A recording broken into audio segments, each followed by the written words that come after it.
Hola amigos, yo sé que están ahí. Bienvenidos a este espacio de conocimiento.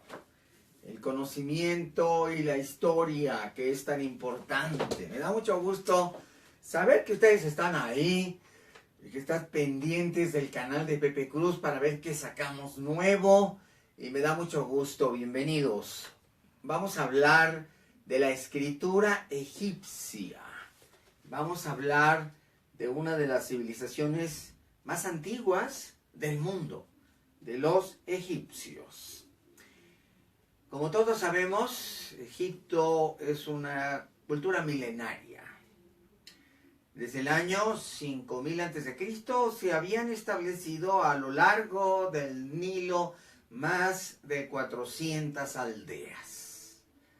Ahí se dio una revolución neolítica, es decir, que la gente, gracias a la fuerza y a la bendición del río sagrado, del sagrado Nilo, pudo florecer, cultivando una enorme cantidad de productos que hicieron de la tierra de Egipto una verdadera región prodigiosa para habitarla. El delta del Nilo tiene más de 200 kilómetros de ancho y se abre hacia el norte, creando una enorme franja que conocemos como precisamente el Bajo Egipto. Esta fue la primera zona en desarrollarse. Ahí estuvieron las primeras aldeas importantes y fue incrementándose la demografía, la cantidad de habitantes, la población. Y hacia el año 3500 a.C. se dio el paso de una vida preurbana a una totalmente urbanizada. Cada región del Nilo era como una entidad política independiente. Así fueron surgiendo reinos y fueron 42 los antiguos nomos, que es la palabra que los egipcios usaban para provincia, los nomos o provincias de Egipto. En cada nomo había un jefe jerárquico y político, y cada uno de estos jefes fue creando un proceso de civilización. Surgieron las ciudades y, por lo tanto, una mucho mayor diversificación de las clases sociales y sobre todo de las actividades económicas.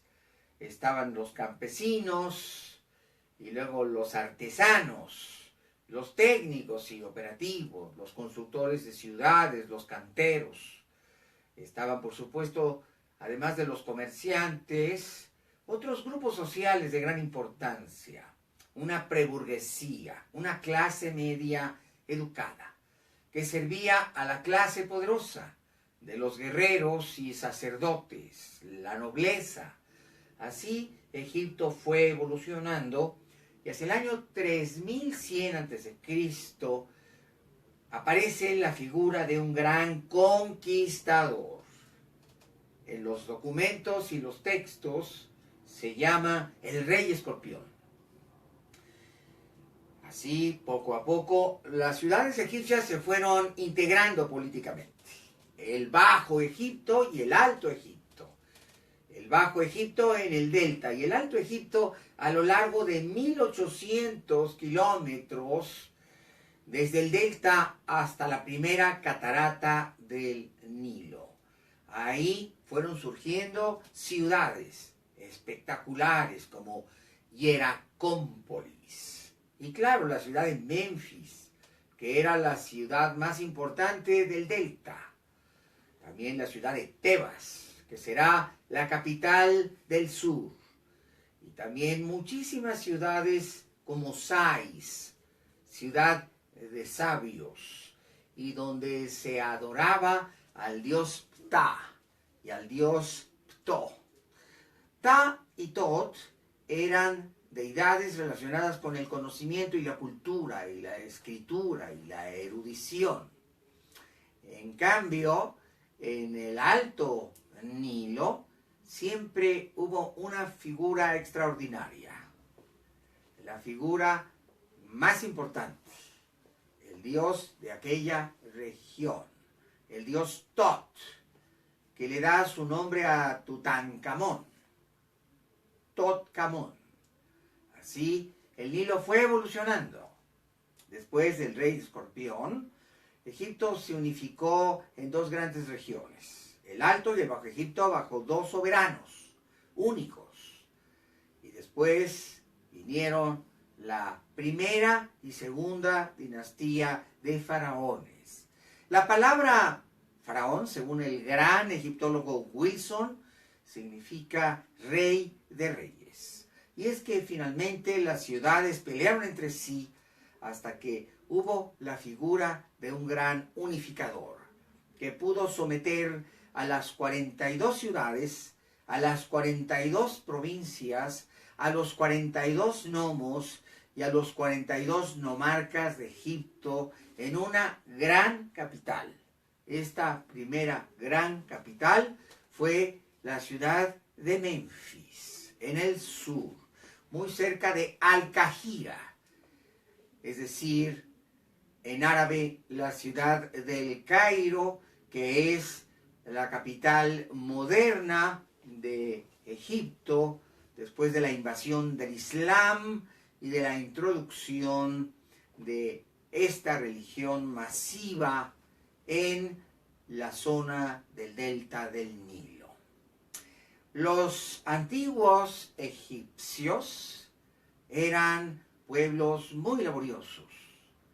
Había un gran conocimiento de la tecnología hidráulica para drenar el río y aprovechar sus aguas, crear extraordinarios canales de irrigación y también para navegar el río Nilo, que es fácilmente navegable en el tramo que va de la primera catarata al delta. Fue así como Egipto prosperó durante la primera y la segunda dinastías. Empiezan a aparecer los nombres de grandes faraones como Hotepsekemuy y Casequemuy.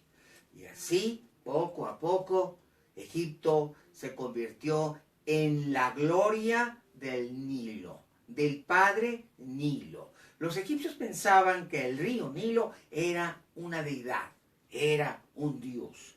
Aquel cuerpo de agua enorme les proveía de líquido vital para sus cultivos y cosechas, pero también para el uso cotidiano. Sin el Nilo, Egipto nunca habría existido, ya que las abrasadoras temperaturas del verano, que llegan hasta los 48 y 49 grados centígrados, habrían hecho imposible, impensable la vida. Pero, puntual siempre, el Nilo provocaba una formidable inundación. Las aguas del Nilo no solamente llegaban cargadas de humedad, sino que además traían grandes cantidades de limo, sedimentos que provenían de las riberas altas, donde se forma el Nilo. Las fuentes del Nilo se encuentran muy lejos de la costa del Mediterráneo, a 4.000 kilómetros, entre Kenia, Uganda y Tanzania. Nace el Nilo de los escurrimientos de montañas formidables, como el monte Kilimanjaro, que escurre desde los 5.000 metros, o el monte Kenia, o el monte Elgon, o la cordillera de los Ruwenzori. La palabra Ruwenzori significa los fabricantes de la lluvia. Y esto nos da una idea de lo prodigioso que es el régimen de lluvias en el centro de África, entre los lagos Victoria, el lago Alberto y por supuesto el lago Tanganica. Ahí, de esas enormes cantidades de lluvia, se producen las fuentes del Nilo, que fueron descubiertas por Leakey, el gran explorador británico, a la mitad del siglo XIX.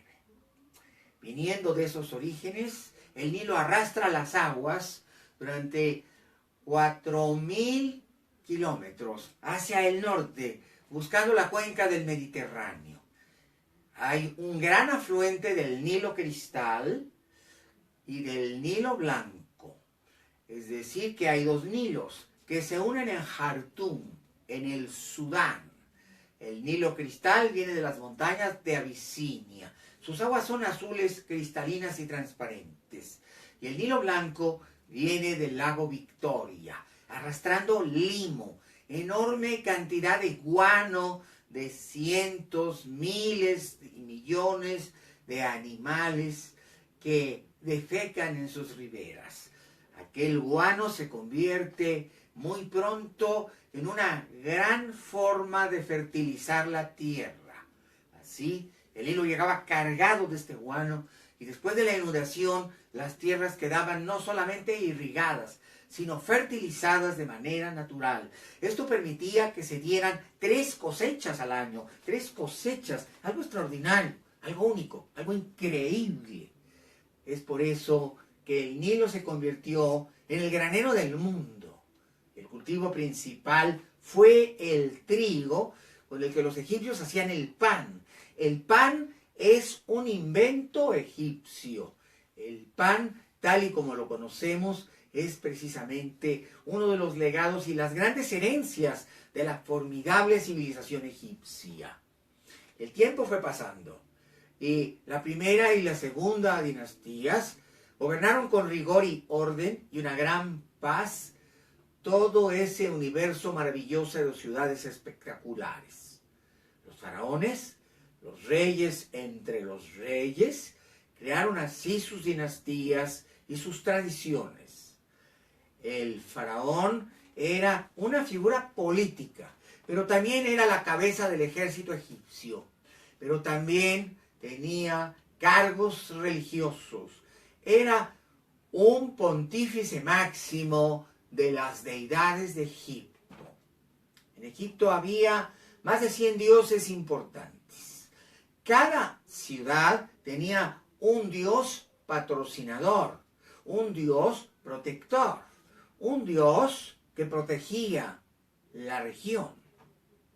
Por lo tanto, había 42 dioses que estaban relacionados con las ciudades y las regiones. El dios Tot protegía a Tebas, el dios Ptah protegía a Memphis, y así cada una de las nomarquías tenían una deidad protectora. Pero además de estos dioses que integraban un consejo que gobernaba a Egipto, existían los dioses mayores, los dioses principales. Los egipcios siempre idolatraron al sol. El sol era omnipresente en un país que jamás conoce las nubes, que no conoce las lluvias. En el Cairo llueve 3 veces cada 10 años. Es decir, que en realidad la lluvia no existe en Egipto. Egipto pertenece a la gran zona de desiertos meridionales del hemisferio norte, una prolongación del desierto de Arabia y del desierto del Sahara africano.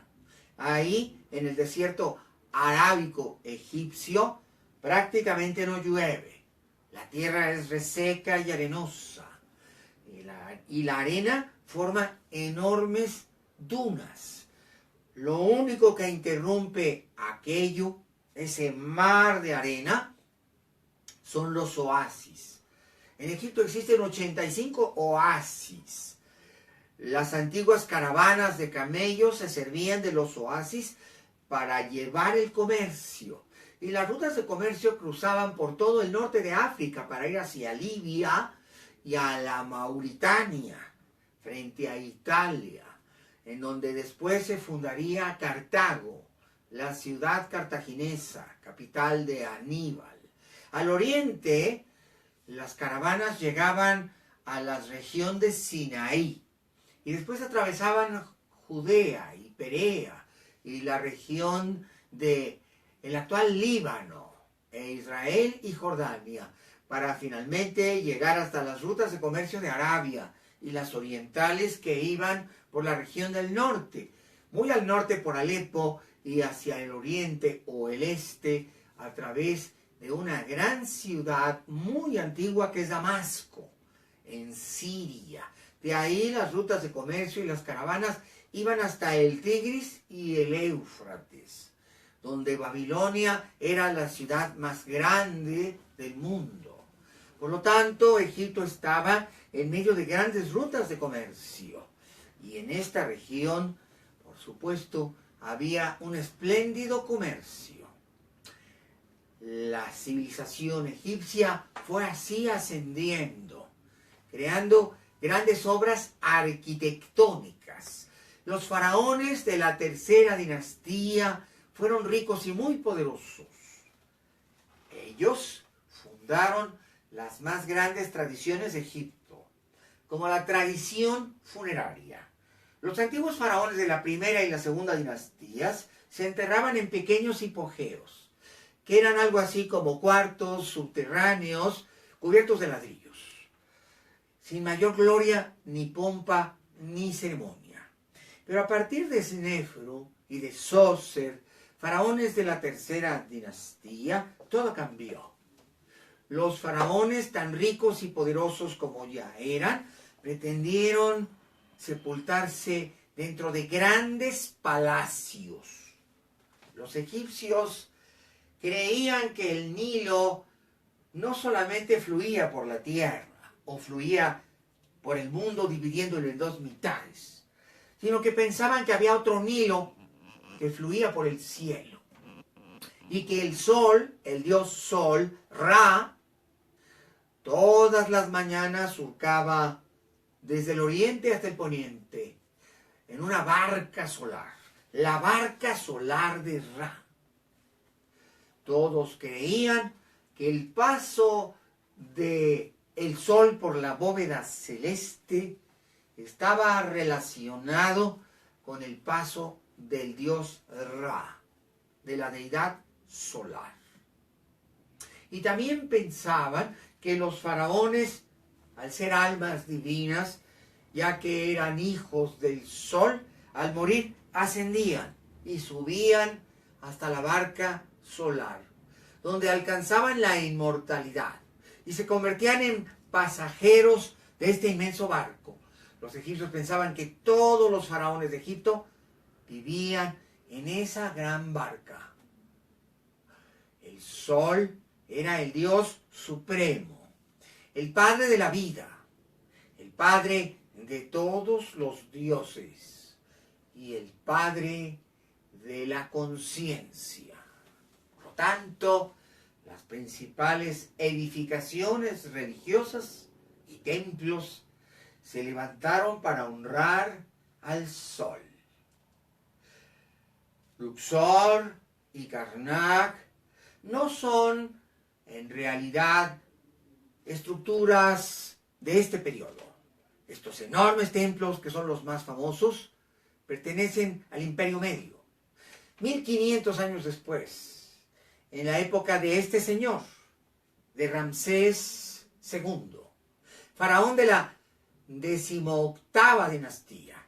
Se dice el más grande de todos los faraones, pero yo ya les iré explicando por qué yo no pienso que Ramsés haya sido el más grande faraón de Egipto. Pero él era ególatra y había edificado inmensos monumentos, como las estatuas colosales de Abu Simbel o el Gran Rameseum.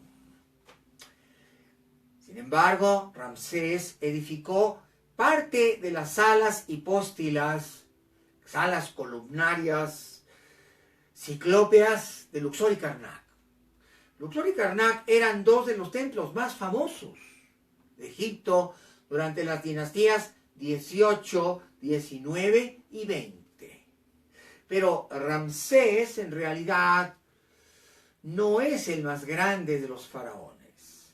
Los primeros faraones grandiosos irán conociendo sus nombres, están más relacionadas con este señor, Tutankamón. Esta es una copia a escala hecha del Tutankamón encontrado en su tumba, la tumba de Tutankamón, en el Valle de los Reyes, lugar de la sepultura de los grandes faraones de las dinastías 18, XIX y XX del Imperio Medio. Sin embargo, cuando visitamos Egipto, lo que nos llama mucho más la atención son estos edificios, las pirámides, estructuras colosales que pesan miles de toneladas y que se ha especulado mucho sobre su origen. El primer constructor de pirámides fue Sócer, llamado también Saqqara, en su nombre egipcio. Él construyó la primera pirámide, una pirámide escalonada de 6 niveles, la pirámide de Saqqara, y junto a la pirámide puso un enorme mausoleo, el mausoleo de Saqqara. Por supuesto que la grandeza de Egipto comienza con la tercera dinastía, aunque las grandes pirámides son las de Giza o Gizeh, ubicadas a las afueras del Cairo, así como las grandes pirámides de Teotihuacán están ubicadas a las afueras de la Ciudad de México. Lo que Giza o Gizeh es para el Cairo es Teotihuacán para la Ciudad de México. Las pirámides egipcias no fueron de esta forma desde el comienzo. Hay toda una escatología, un proceso de ensayo y error. Durante un siglo, los egipcios estuvieron haciendo pirámides, pero tuvieron que aprender mucho para construir estas magnas obras. Esta pirámide de madera es un modelo a escala de la gran pirámide de Keops, construida sobre la gran meseta de granito de Gizeh. Pero la gran pirámide viene de muchos ensayos anteriores durante más de 100 años. Hay muchas otras pirámides de las cuales hablar, como la de Medún, o la de Dashur, o la propia pirámide escalonada de Saqqara, en Saqqara. Por lo tanto, no es cierto que esto se hizo desde el principio.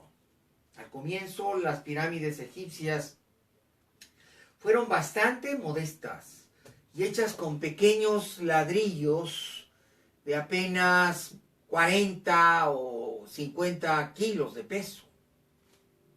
Sin embargo, conforme fueron haciéndose las pirámides, estas se fueron complejizando hasta ser cada vez mucho mayores y tener bloques primero de 2, 4 o 6 toneladas y después inmensos bloques de 12 o de 20 toneladas. Pero es un proceso constructivo. Las pirámides que hoy son la gloria de Egipto son las de Giza, un conjunto de 10 pirámides, 3 mayores y 7 pequeñas. Las grandes son las pirámides de Keops, Kefren y Miquerino, en sus nombres griegos. Si las dijéramos en egipcio, la de Keops sería Khufu, la de Kefren sería Kaf-Ra y la de Miquerino sería Menkaure. Estas pirámides sí son colosales. Estos sí son esfuerzos constructivos mayores. La más grande tiene 140 metros de altura. Y es la gran pirámide o pirámide mayor, la pirámide de Keops. Esta enorme pirámide tiene 224 metros por lado. Curiosamente, la misma base exactamente que la pirámide del Sol de Teotihuacán. Todavía nadie ha explicado si esto es una casualidad o una cuenta astronómica, ya que hay relaciones astronómicas implicadas en estas dimensiones tan colosales. Pero la Gran Pirámide tardó 24 años en ser levantada. Intervinieron más de 20,000 trabajadores que no eran esclavos, sino empleados a los que se les pagaba un sueldo y se les garantizaba alimento. Estos empleados vivían en aldeas cuyas huellas pueden ser estudiadas. Estos trabajadores venían para construir y edificar para el faraón su tumba, ya que las pirámides egipcias, al igual que muchas pirámides mexicanas, son tumbas.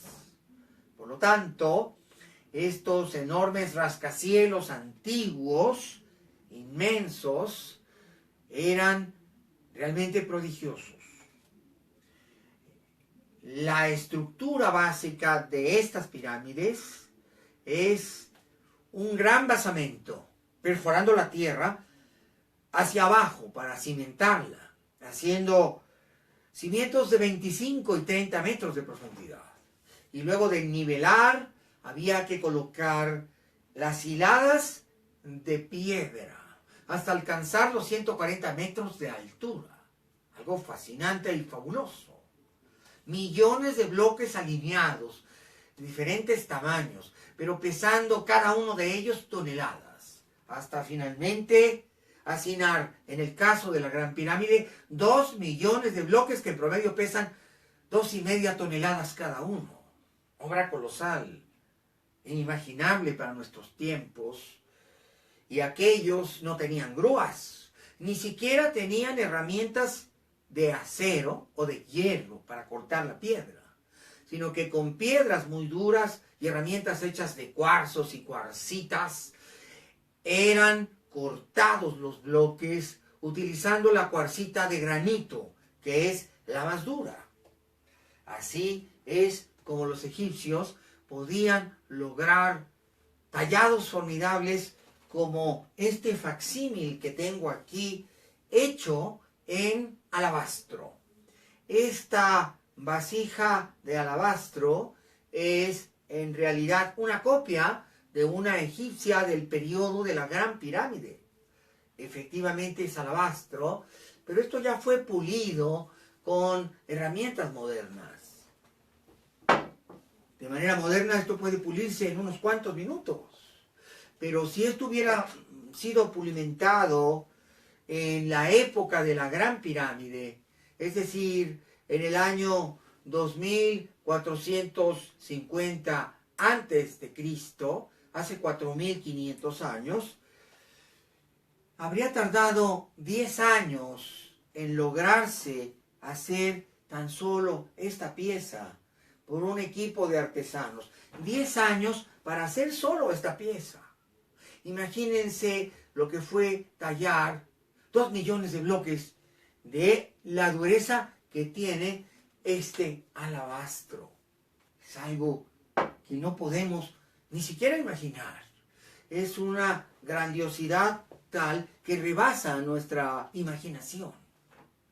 Pero así nació Egipto, la gloria del Nilo, y los faraones de la cuarta dinastía plasmaron sus nombres para siempre en la historia. Las 3 grandes pirámides evocan los nombres de los 3 grandes faraones de esta dinastía número 4, Keops, Kefren y Miquerino. Khafra, Khufu y Menkaure. Nombres inmortales. Durante 75 años se estuvieron levantando estas moles piramidales durante 3 periodos diferentes para hacer las tumbas de estos 3 faraones. Pero cuando llegó la quinta dinastía, el gasto tan enorme y el costo tan alto había agotado las arcas del Estado. Y hubo una tremenda decadencia. Y en la quinta dinastía, los faraones tuvieron que pensar en estructuras mucho más pequeñas, de costos muy módicos. Así surgieron otros centros de pirámides, como las pirámides de Abusir, pero nada tan grandioso como lo que había sucedido en Giza.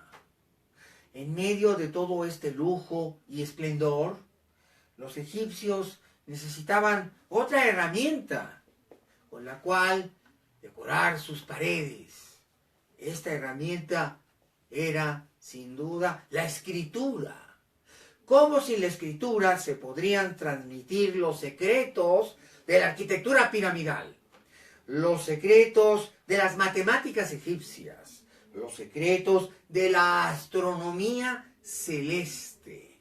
Ya que los egipcios, al igual que los mayas, podían perfectamente predecir los solsticios, los equinoccios y los grandes eventos cosmológicos, como los, por ejemplo, grandes momentos astronómicos.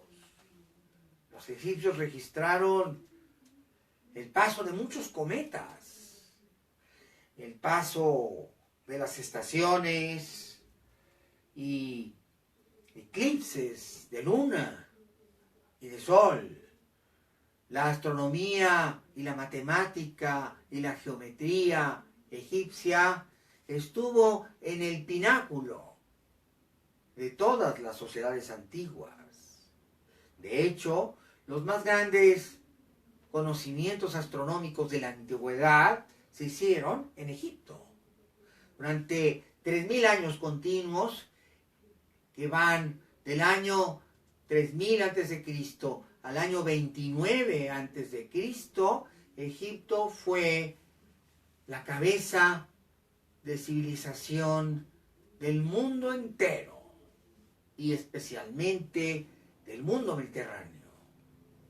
Todos estos conocimientos se acrilosaron, se hicieron crisol finalmente en la biblioteca de Alejandría, que se levantó en la 31ª dinastía y última conocida como dinastía ptolemaica o dinastía de los Ptolomeos. Pero la escritura egipcia, parte de fechas muy antiguas. Los egipcios empezaron a garabatear desde por lo menos el siglo 34 a.C. Desde esos tiempos, los egipcios tuvieron la idea de poder hacer signos jeroglíficos y con ellos poder copiar el vocabulario fonético. Estos signos que ustedes ven en mi mano son letras egipcias. Los egipcios tuvieron un alfabeto muy parecido al nuestro. En el alfabeto egipcio encontramos el primer antecedente de un alfabeto en la historia de la humanidad. Los egipcios inventaron las vocales y las consonantes. Algunos de sus jeroglíficos forman así letras que al sumarse crean palabras. Pero también existen algunos jeroglíficos para palabras enteras. Por lo tanto, la complejidad para aprender a leer y escribir en Egipto es muy grande. No hay que aprender únicamente las letras madres o el alfabeto, sino que existen palabras adicionales. De los 722 dioses egipcios, existen 722 palabras para designar a estos dioses. Por lo tanto, no todos los jeroglíficos son vocales o consonantes, sino que pueden ser palabras. Y por lo tanto, aprender la lengua egipcia escrita era un trabajo de muchos años. Cuando uno quería ser escriba de la corte del faraón, si era uno de muy buena familia, ya que esta educación privilegiada era para unos cuantos miembros de la nobleza. Primero tendría uno que pasar por muchos años de estudio. En las escuelas egipcias, el tiempo natural para aprender a leer y escribir con perfección se llevaba 15 años. 15 años eran necesarios para poder graduarse como escriba en una escuela de enseñanza religiosa, ya que la mayoría de los escribas eran en realidad figuras sacerdotales, aunque sí había escritores civiles. Si uno aprendía a leer y escribir, se podría considerar sumamente privilegiado.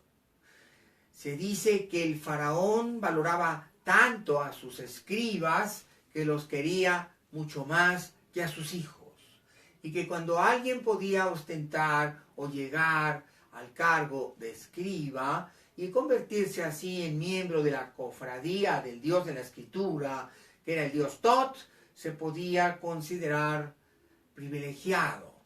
Los escribas eran tan importantes en Egipto que todos tenían una certificación como hoy los notarios, porque muchos escribas iban a ser notarios. Los primeros notarios que hubo en realidad fueron egipcios. Los egipcios desarrollaron sistemas como las notarías modernas, en donde los registros de propiedad eran llevados por los escribas y los notarios con sumo cuidado y cautela. Las leyes egipcias del año 30 a.C. ya contemplaban la existencia de la propiedad privada, algo muy avanzado para la época. El Estado tenía obligación de llevar registros rigurosos de todas las propiedades de la nación, y los escribas eran estas figuras privilegiadas que tomaban nota y escribían de aquello.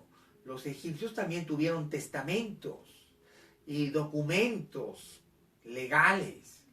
También produjeron cientos de literaturas relacionadas con el arte, la ciencia literaria, el teatro, la música. También, obviamente, los conocimientos científicos y tecnológicos y la historia, que era sumamente importante para los egipcios. Las primeras novelas, relatos de cuentos, son egipcios, como Sinué el egipcio, que es del siglo XII antes de Cristo. La escritura en Egipto se desarrolló de manera extraordinaria. Aquí vemos en este panel un modelo para ir identificando palabras y letras. Aquí, por ejemplo, podemos ver algunas de las letras. Esta, por ejemplo, es la letra H. Esta es la letra H y esta es la letra B. Esta es la F.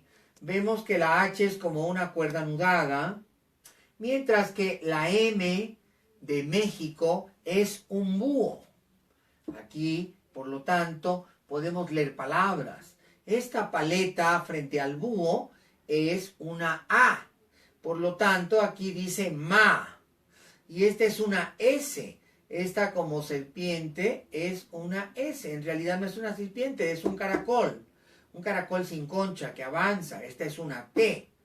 Así, la A, la B, la T va formando palabras. Esta es una R. Y aquí dice Weben Ra. El venerado Ra. El dios Ra. Cuando encontramos un cartucho en la escritura, esto significa que es un nombre propio. El nombre de un dios, o el nombre de una persona, o el nombre de un faraón. Así, la escritura egipcia se va integrando. El nombre que esta escritura recibe es escritura jeroglífica. Y los glifos, que son miles, nos permiten una lectura fluida y esto nos permite conocer mucho de la cultura, las costumbres, la mitología, la religión y las creencias egipcias, así como sus leyes, sus tratados de comercio y militares. Esta escritura, propiamente esta jeroglífica, es del primer periodo, o llamado Reino Antiguo, que va de la tercera a la sexta dinastía, hasta el reinado de Piops II, antes del primer periodo intermedio o de anarquía. Es muy interesante darnos cuenta que a lo largo de 3000 años que tiene de duración la civilización egipcia, habrían de pasar muchas cosas. Imagínense que Jesucristo vivió apenas hace 2000 años y la extensión de la cultura egipcia es superior a los 3000 años. Esto nos da una idea de lo enormemente importante, poderosa y significativa que es esta civilización. Por lo tanto, debemos considerar todos estos aspectos cuando hablamos de la civilización egipcia. Espero que estas palabras mías hayan sido reveladoras para ustedes. Una de las más grandes civilizaciones madres del mundo, la civilización egipcia. Seguiré hablando de diferentes aspectos del mundo egipcio y me voy a acercar para mostrarles este libro que escribí ya hace algunos años. Es un libro sobre Egipto. Es un libro sobre la última personalidad egipcia, la reina Cleopatra V de Alejandría. Perdón, la reina Cleopatra VII de Alejandría. Eso quiere decir que hubo otras 6 Cleopatras antes. El nombre Cleopatra era muy común en la 31ª dinastía. Y algo importante que he olvidado es mencionar que los egipcios dieron a la mujer un espacio que otras culturas y civilizaciones no dieron. La figura femenina en Egipto es mucho más preponderante que en otras civilizaciones. Por ejemplo, en Grecia no encontramos figuras femeninas. Cuando buscamos la lista de reyes de Esparta o cuando buscamos los gobernantes de la República de Atenas, encontramos solo varones. Eso significa que entre los griegos la mujer era un cero a la izquierda para asuntos de política o de estudios. A pesar de que podríamos recordar más de 100 nombres de filósofos egipcios como Pitágoras, Anaxágoras, Platón, Aristóteles, como Tales de Mileto, Anaxímenes, Anaximandro o tantos otros. No podemos encontrar un solo nombre de mujer. Cuando aparecen algunas mujeres en la historia de Grecia, es que eran la amante de alguien, o en el caso de Aspasia, con relación al gran Pericles. Es decir, que las mujeres entre los griegos nunca fueron importantes. No podían estudiar, ni hacer o tener vida pública. Algo similar ocurre con los romanos.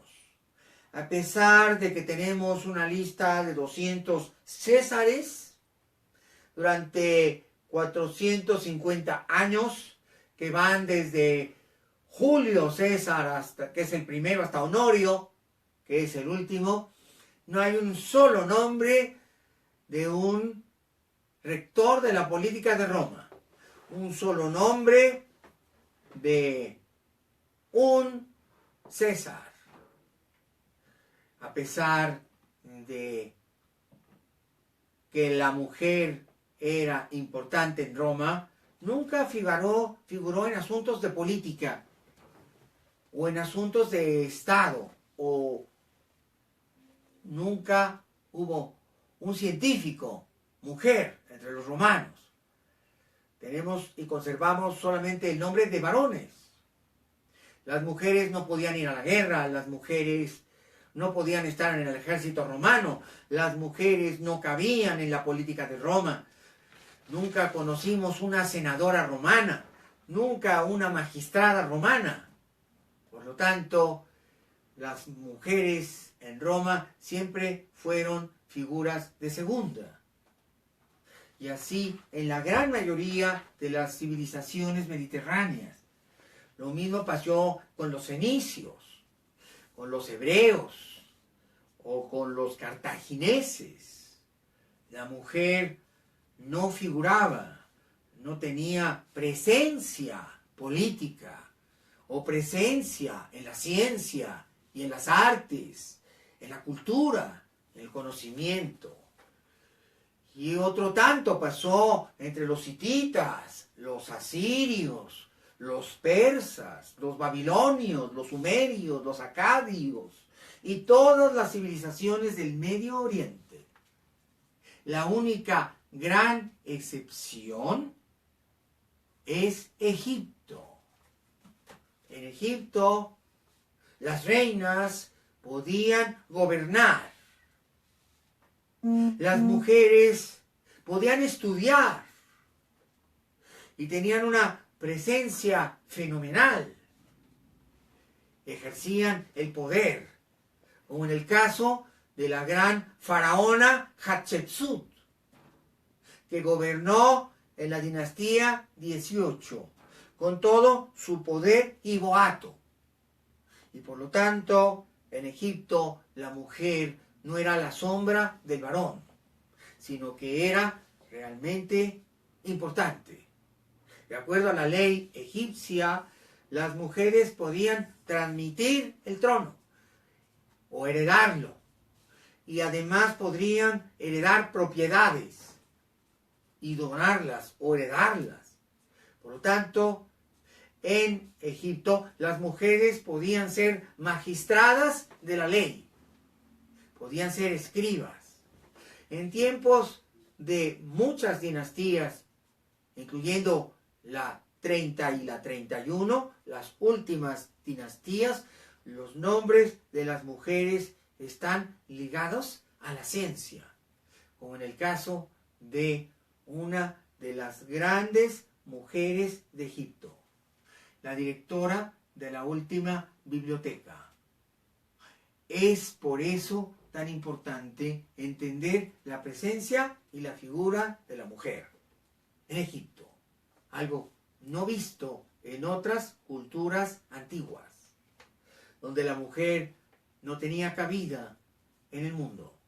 Esto hace de Egipto una gran excepción, y esto hace un cambio y una diferencia. Hipatía de Alejandría fue la última directora de la biblioteca fundada por Ptolomeos, la gran biblioteca de Alejandría. Hipatía de Alejandría era políglota, hablaba 9 idiomas. Hipatía de Alejandría era astrónoma. Hipatía de Alejandría era matemática. Hipatía de Alejandría era filósofa. Hipatía de Alejandría fue la última gran mente del Egipto antiguo, y ella se educó y fue sin duda la gloria de Egipto. Por lo tanto, no nos extraña que hubiera una Cleopatra VII y que fuera esta figura femenina el último gobernante legal de Egipto. No era nada raro ni nada extraño. Las mujeres tenían tanto poder que muchas veces los faraones, para hacerlo, se casaban con ellas entre hermanos. Hermano y hermana se podían unir en matrimonio. Esto explica muchos problemas genéticos en las casas reinantes egipcias.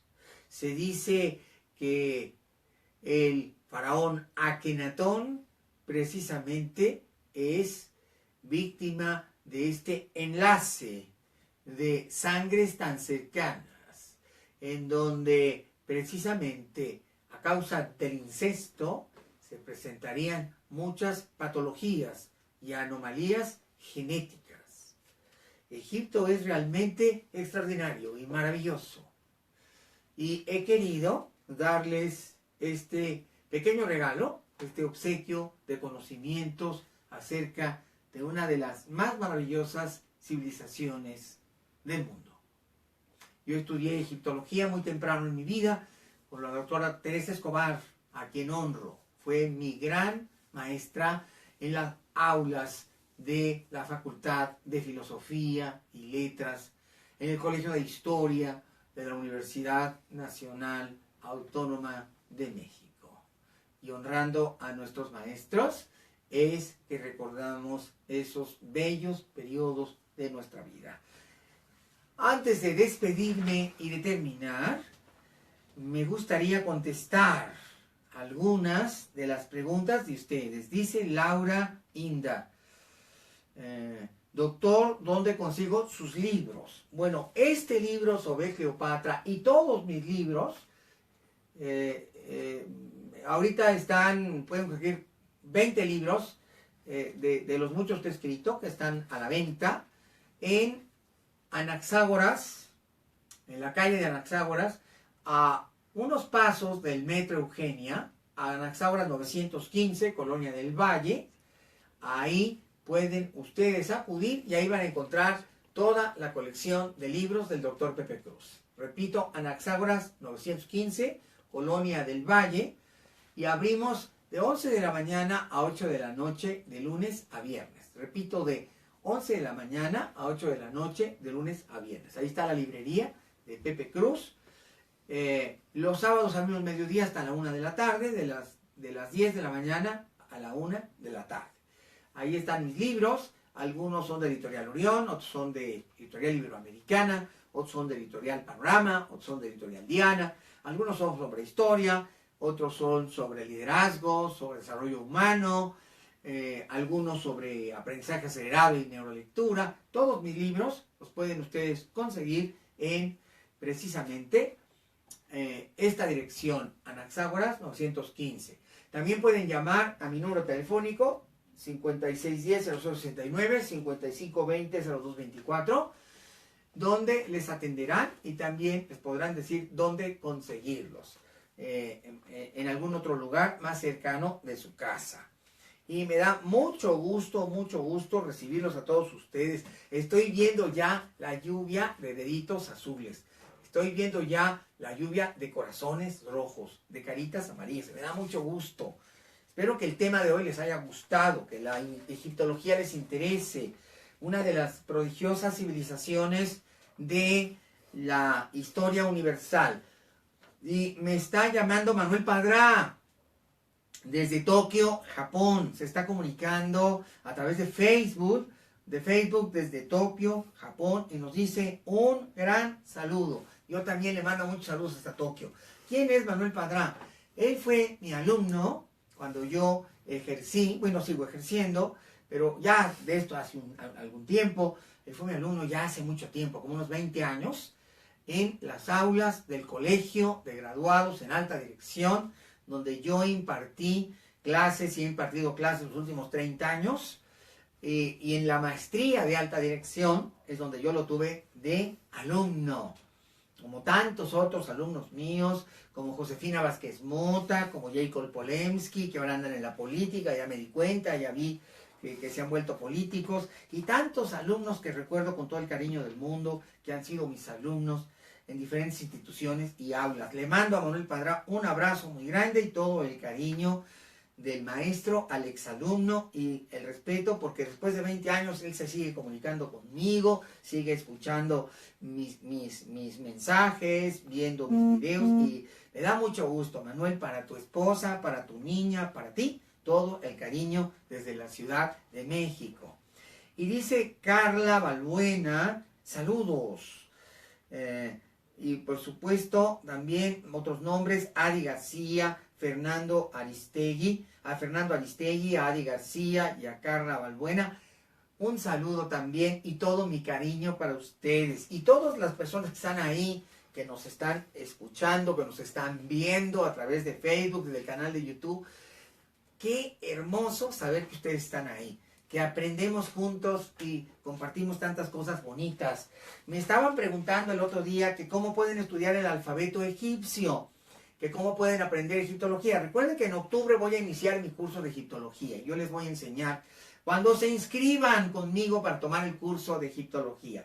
Pero si se quieren adelantar para ir aprendiendo a escribir, es muy fácil. Existen libros como este del doctor Wallis Budge. Yo aprendí con este hace 30 años. Este libro del doctor Wallis Budge es muy fácil, se aprende, es para aprender lo básico. Hay otros libros más complejos, como los de Gardiner, que son los grandes libros como Egyptian Grammar, del doctor Gardiner, que por supuesto son mucho más especializados, pero eso ya para adelante. Yo, por ejemplo, cuando doy mi curso de egiptología, el libro de texto que yo dejo, pues es este, el gran libro de Wallis Budge, que se llama así, se llama Jeroglíficos Egipcios. Aquí hay otro libro del gran Wallis Budge. Este libro es de la editorial Hermes. Este primero es de la editorial Hermes. Hermes y Humanitas, es española. Y este otro es de la editorial Tikal, El lenguaje de los faraones. Los dos libros son del mismo autor, de el gran, extraordinario, magnífico, maravilloso Wallis Budge. Repito, Wallis Budge es uno de los más grandes egiptólogos que hemos tenido. Uno de los mejores egiptólogos que han existido. Entonces, estos dos libros, El lenguaje de los faraones y Jeroglíficos egipcios, son del doctor Wallis Budge, una autoridad en el tema de aprender la escritura egipcia. Estos dos libros los pueden conseguir pues fácilmente en librerías. Vayan, si no los tienen, encárguelos, pero ahí los van a conseguir en grandes y buenas librerías, los van a conseguir. Bueno, pues con esto estoy culminando mi misión de hoy de hablarles de la civilización que a mí tanto me encanta. Desde muy chamaco me acuerdo que mi madre me llevaba a visitar los museos extranjeros. Me acuerdo que muy chiquito, 7, 8 años, visité el Louvre, y luego íbamos cada 2, 3 años, y me encantó ver la sala egipcia. Y visité el Metropolitano de Nueva York, el Británico en Londres, y bueno, aquí hay un museo. El otro día me dijeron, ¿y dónde puedo ver yo arte egipcio? Bueno, pues tenemos arte egipcio en México, es una gran capital mundial. Es una de las 10 grandes capitales del mundo. ¿Cómo no va a haber aquí arte egipcio? Ahí en Palacio Nacional está el Museo de la Moneda, y ahí puedes ver el arte egipcio.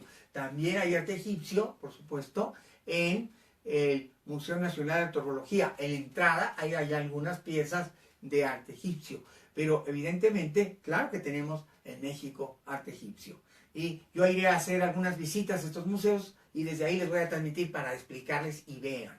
Pero vayan y encuentren todo lo que tenemos en México, una de las capitales del mundo y de la cultura universal. Pues cómo no vamos a tener la capital latinoamericana de la cultura, pues cómo no vamos a tener. La Ciudad de México tiene más museos que ninguna otra ciudad del mundo. Supongo que ya lo saben, pero si no, se los repito. La Ciudad de México es la ciudad con más museos del mundo, y aquí tenemos museos de todo. Y es maravilloso vivir en la Ciudad de México, en una de las grandes capitales del mundo. Amigos, muchas gracias por haber estado conmigo. Me encanta la lluvia de corazones. Me encanta la lluvia de deditos azules. Me encanta la lluvia de caritas amarillas que van pasando y sobre todo me encantan ustedes, me encanta que estén ahí, me encanta que les guste aprender y les recuerdo que viene mi curso de lectura veloz, técnicas británicas y americanas de estudio, aprendizaje acelerado, lectura. Recuerden, aquí están mis números telefónicos: 5610-0069, 5520-0224. Le voy a preguntar a Luis Jalón, ¿cuándo empezamos? Este lunes, justo con el regreso a clases.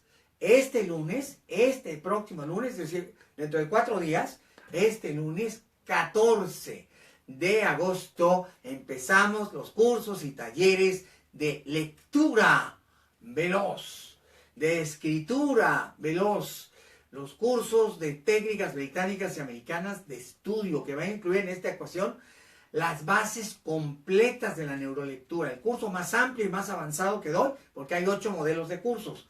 Este es el de regreso a clases, por lo tanto es el más avanzado y más amplio.